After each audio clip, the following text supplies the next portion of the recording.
a máquina mais valiosa do mundo. Bom dia, tudo bom? Sejam todos muito bem-vindos a mais um vídeo do canal Fraternidade entre Leões. Hoje eu trago para você uma curiosidade intrigante, uma máquina que custa 150 milhões de dólares, pesa 180 toneladas e para transportar ela você precisa de 3 Boeing 747. As suas peças ocupam 40 containers e ela consome 1,3 milhão de watts de eletricidade. Já sabe o que é? Serve para fazer uma coisa que é muito importante e é a única tecnologia do planeta que a China ainda não tem. Se você ficou curioso, fica comigo até o final. Mas antes, curta esse vídeo, compartilhe ele nas suas redes sociais, inscreva-se no nosso canal e ative as notificações. Combinado? Assim você me ajuda e eu posso continuar a trazer mais conteúdo como esse para você aqui no canal. Vamos ao vídeo então. Bomba atômica, computador quântico, mísseis hipersônicos, robôs, iPhones, carros autônomos. A China já faz todas essas coisas e muito mais. Agora, pense em algum produto, algum artefato de alta tecnologia, qualquer um. Os chineses com certeza vão ser capazes de produzir. Se até a vacina RNA mensageiro, que era exclusividade dos Estados Unidos, eles conseguiram fazer, imagina. Agora eles têm até uma versão dela criada pela empresa Valmax Biotech. Mas há algo que a China não consegue desenvolver, nem copiar e nem comprar. Embora eles tenham passado as últimas décadas tentando fazer isso, essa é uma máquina de 150 milhões de dólares que é formada por 100 mil componentes e está entre as coisas mais sofisticadas já criadas pela humanidade. Ela é também uma das coisas mais perfeitas do mundo. Dentro dela existem peças incrivelmente precisas, com margem de erro no máximo de um átomo. Ela é sim uma das coisas mais importantes do mundo, porque ela está dentro da disputa geopolítica entre a China e os Estados Unidos. E é um grande motivo para o qual os chineses querem tomar Taiwan. Ela é fabricada numa cidadezinha de 45 mil habitantes no interior da Holanda, num ambiente ultra limpo, por uma empresa da qual você nunca ouviu falar. O que você acha que é? Difícil até de tentar adivinhar, né?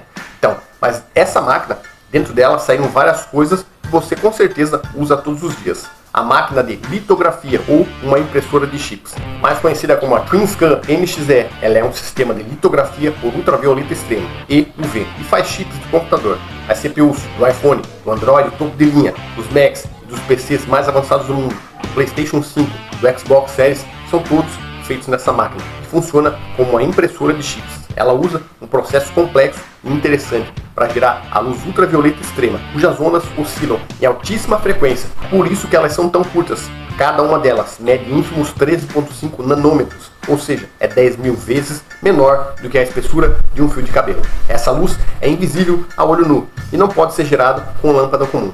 O único jeito é injetar 1,3 milhão de watts de eletricidade na máquina, para vaporizar as microgotas de chumbo líquido, desencadeando uma reação atômica que libera essa luz que nós estamos falando. Embora a sua criação exija uma grande quantidade de energia, ela é extremamente delicada. Tão delicada que todo o interior da máquina precisa ser mantido em vácuo praticamente absoluto, para evitar que moléculas absorvam os raios EUV. Eles também não podem passar por várias lentes, senão elas causariam o mesmo problema. Por isso, a luz é focalizada por uma sucessão de espelhos ultrapolidos. Eles são o objeto mais preciso já produzido pela humanidade, com imperfeições de no máximo um átomo. Quando a luz chega na ponta da máquina, ela é projetada sobre um molde, que contém desenho exato em detalhes nanoscópicos de todos os circuitos que vão formar a CPU. É uma quantidade avassaladora, um espaço muito pequeno. O chip M1 Max da Apple, que atualmente é o mais complexo do mundo e é feito nessa máquina, tem 57 bilhões de transistores espremidos numa área de 4 centímetros quadrados. Só a luz ultravioleta extrema, com as suas minúsculas ondas de 13 nanômetros, é preciso o suficiente para imprimir esse nível de detalhes. Com qualquer outro tipo de máquina, a impressão sairia borrada, tornando impossível fabricar esse chip. Você já deve estar pensando, né? Como assim impressão? Os chips de computador são impressos como se fosse um texto de papel? Sim, é o único jeito de construir estruturas tão pequenas. A luz EUV é projetada sobre uma base de silício coberta com substâncias químicas que reagem a ela e se transformam em compostos metálicos que formam os transistores, as estradinhas que os conectam dentro do chip. Quanto menores são os circuitos dentro de um CPU, mais deles cabem ali dentro. Isso traz duas vantagens ao chip. Ele fica mais veloz e consome menos energia. Foi esse encolhimento que permitiu os ganhos de performance das CPUs nas últimas décadas. O exemplo mais recente é o processador M1, que a Apple colocou nos MacBooks no final lá de 2020. que era 40% mais rápido do que os antecessores, que são as CPUs Intel presentes nos MacBooks anteriores, e mesmo assim gastava muito menos energia, permitindo assim que os laptops da Apple alcançassem inéditas 18 horas de bateria. Esse foi o primeiro processador a ser fabricado com precisão de 5 nanômetros, ou seja, com circuitos menores do que as outras CPUs, que naquela época ainda estavam entre 7 e 14 nanômetros. Só se tornou realidade graças à máquina de litografia extrema, no qual é feito até hoje.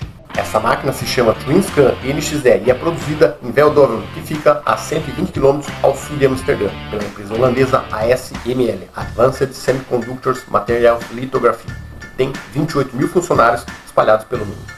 Partes do sistema são feitas na Califórnia, em Connecticut, nos Estados Unidos, e em Taiwan também. Mas, na verdade, a TWINSCAN em si, ela é produzida em Veldhoven, num local cercado por cuidados extremos. Para entrar lá, você precisaria usar roupas de laboratório, máscara, e vai ter que passar por um processo de descontaminação antes de entrar nas áreas mais sensíveis, onde o ar é 10 mil vezes mais limpo.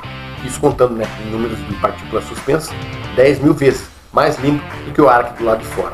Os módulos da máquina são tão grandes, mas eles são tão pesados que para serem deslocados de um lugar para outro dentro da fábrica, que é localizada em hovercrafts, eles precisam ser conduzidos em cima de colchões sob pressão. Esse é o único jeito de transportar essas peças dentro da fábrica sem destruir o seu piso. Apesar da sua imensa brutalidade, são 180 toneladas de peso, eles medem aproximadamente o tamanho de um ônibus. A máquina também é extremamente sensível. A fábrica de Veldhoven é isolada do ambiente externo por duas paredes intercaladas por uma grossa camada de ar e sustentada por 1.500 estacas de 23 metros que dissipam até as menores vibrações sísmicas vindo do lado de fora. A temperatura interna precisa ser mantida em exatos 21 graus. Qualquer desvio pode fazer com que as peças metálicas se expandam ou que contraiam, afetando então a precisão da máquina. A ASML foi fundada em 1984 pela multinacional holandesa Philips, em parceria com a Sony. Ela tinha acabado de inventar o Compact Disc, mais conhecido como CD, que foi lançado lá em 1982. Nessa fase, o CD foi o primeiro produto digital de massa, também representava um grande salto em tecnologia óptica na época. Por isso, a Philips estava na vanguarda da produção de chips e lentes de alta precisão. Ela queria aproveitar isso para entrar no mercado de CPUs e se associou a outra empresa holandesa, a ASL, que entrou com as técnicas de litografia. Conforme Sander Hoffman, porta-voz da ASML, a primeira década foi muito ruim. A nova companhia não fazia nenhum dinheiro, quase não conseguia pagar os salários, dependia exclusivamente dos investimentos da Philips. O jogo só começou a virar lá em 1991, quando a empresa lançou a PAS 5500, uma máquina de litografia bem mais compacta do que as existentes no mercado na época. Ela cabia dentro de uma sala grande. Então os fabricantes de chips gostaram e começaram a comprar. Ganhou um respiro financeiro ampliado em 1995, quando entrou na Bolsa de Nova York e se tornou independente da Philips. A empresa aumentou então o seu investimento em pesquisa e conseguiu outro hit na década de 2000, com as primeiras máquinas da TWINSCAN. Elas têm esse nome porque conseguem trabalhar com dois wafers, ou seja, duas placas que dão origem às CPUs ao mesmo tempo. Isso também agradou muito o mercado, então as máquinas começaram a vender melhor. A ASML acabou dominando o setor e hoje ela tem quase 90% do mercado de litografia no mundo. As japonesas Canon e Nikon dividem o que sobra no mercado. Além disso, ela é a única empresa do mundo a produzir as máquinas ultravioleta externa e UV. Intel, Samsung e IBM usam as máquinas holandesas para fazer os seus chips, mas o cliente mais importante da ASML é outro pouco conhecido fora da indústria, a Taiwan Semiconductors Manufacturing Company, ou TSMC. Ela é quem fabrica as CPUs da Apple e da Qualcomm, que são os Snapdragon presentes em 90% dos smartphones e em alguns chips de vídeo da Nvidia, além dos processadores da AMD, como por exemplo o PlayStation 5 e do Xbox. A TSMC é a fábrica de chips mais moderna do mundo. Ela é a principal operadora das máquinas holandesas de litografia extrema e estima-se que sozinha ela tenha de 30 a 40 delas em funcionamento. E é também o foco das tensões militares entre a China e os Estados Unidos. A TWINSCAN é entregue parcialmente desmontada. O seu processo de instalação leva 6 meses. Em 2020, a China teve um superávit comercial de 535 bilhões de dólares em comparação ao resto do mundo. Também pudera. Ela fabrica e exporta quase tudo. Mas, naquele mesmo ano, o país comprou 350 bilhões de dólares em chips do Ocidente, mais do que gastou importando petróleo. Se os chineses conseguissem fabricar as próprias CPUs, eles poderiam quase que dobrar seu superávit comercial. e também teriam mais controle sobre o próprio destino.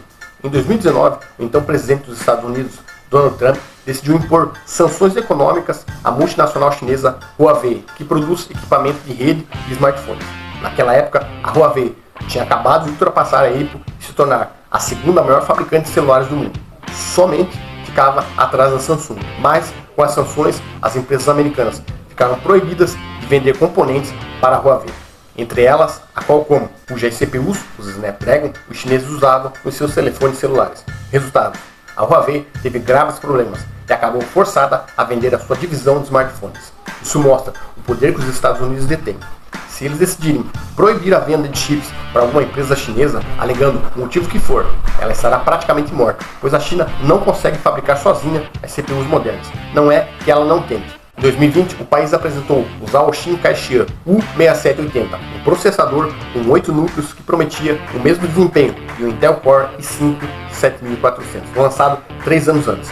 Na prática, ele não chegou nem lá. Os testes independentes revelaram que o chip chinês era de 30% a 70% mais lento, dependendo da tarefa. Mas o maior problema não era nem esse. O problema maior é que, embora o Kaixian tivesse sido desenhado na China, ele não era fabricado lá. O chip era produzido pela TSMC em Taiwan, ou seja, ele não representava a autossuficiência chinesa. A China tem uma empresa equivalente à SME. Ela se chama Shanghai Microelectronics Equipment, SME, e foi fundada em 2002. De lá para cá, ela desenvolveu 4 gerações de máquinas de litografia para a produção de chips. Só que essas máquinas são muito atrás das ocidentais. O melhor que elas conseguem fazer hoje é trabalhar com a precisão de 90 nanômetros, a mesma usada na produção do processador Pentium 4, que a Intel lançou em 2004. Isso mesmo.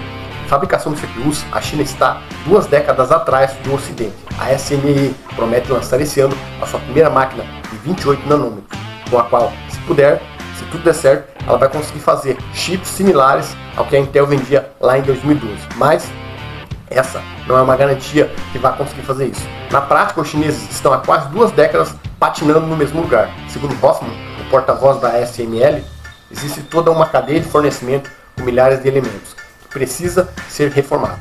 Um exemplo: para construir as suas máquinas de litografia, as empresas holandesas precisam de espelhos especiais da fabricante alemã Zeiss. E eles, assim como as máquinas e os softwares que eles rodam, são protegidos pelo Acordo de Wassenaar, um tratado de 1996 que foi assinado por 42 países que proíbe a exportação de máquinas e certas tecnologias de uso dual, que possam servir para fins civis ou militares, ou enfim, para certos países, entre eles a China.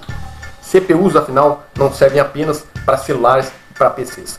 Elas também servem para controlar sistemas de aviões, navios, mísseis e por aí afora. Também há questões de domínio comercial e até de espionagem. Em tese, o país que desenha e fabrica os chips tem condições de inserir backdoors, ou seja, portas secretas, que seriam portas impossíveis de detectar ou de remover. Os holandeses até já tentaram vender máquinas de litografia extrema para os chineses, mas sofreram pressão do governo dos Estados Unidos, que conseguiu bloquear o negócio.